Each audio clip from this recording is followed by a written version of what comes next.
একদম শূন্য থেকে শুরু করে কিভাবে পাহাড় সম্পদ গড়া যায় এই বিষয়টি কোটিপতিদের সেই আসল বিনিয়োগ রহস্যগুলো কি তাই আজ আমরা খুঁজে বের করার চেষ্টা করব। শুরু করা যাক।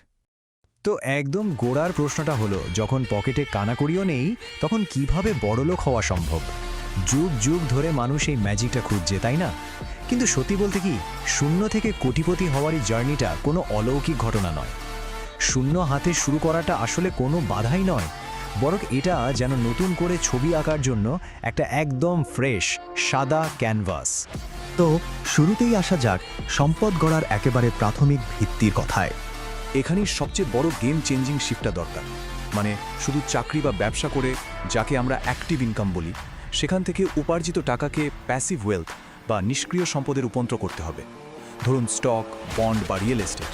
সারা জীবন শুধু টাকার পেছনে না ছুটে টাকাকে নিজের জন্য খাটানোর এই যে কৌশল, এটাই কিন্তু সম্পদশালী হওয়ার আসল চাবিকাঠি। তবে হ্যাঁ, একটা ব্যাপার পরিষ্কার করা দরকার।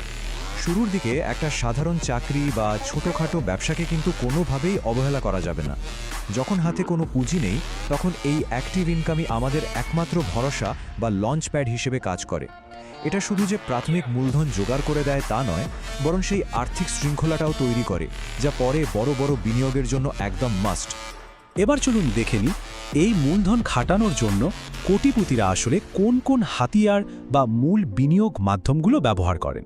আমরা যদি সফল মানুষদের পোর্টফোলিওগুলো একটু ঘাটাঘাটি করি, তাহলে বেশ কয়েকটা নির্দিষ্ট খাত বারবার চোখে পড়বে, যেমন share market, stock, bond, real estate আর আজকালকার দিনে অনলাইন রিয়েল এস্টেট।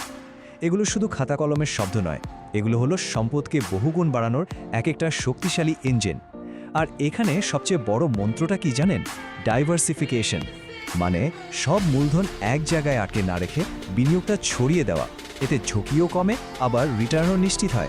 এই ধারণাগুলো আরও পরিষ্কার করতে চলুন একজন স্বনির্ভর কোটিপতির বাস্তব জীবনের একটা জার্নি দেখে নেওয়া যাক। সম্পদ সৃষ্টির এই টাইমলাইনটা খেয়াল করলে একটা দারুণ জিনিস বোঝা যায়। 1976 সাল থেকে শুরু হওয়া একটা সাধারণ প্রচেষ্টা কিভাবে তিল তিল করে গড়ে উঠে শেষ পর্যন্ত অগস্ট ক্যাপিটাল পার্টনার.com-এর মতো একটা সফল প্রতিষ্ঠানের রূপ নিয়েছে।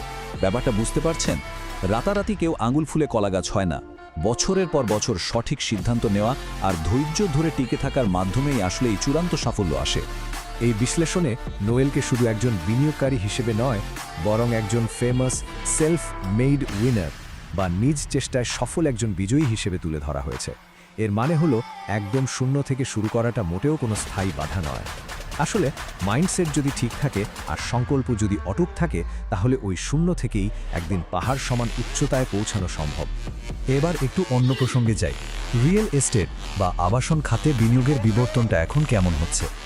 বর্তমান সময়ে এসে রিয়েল এস্টেটের সংজ্ঞাই যেন পাল্টে গেছে।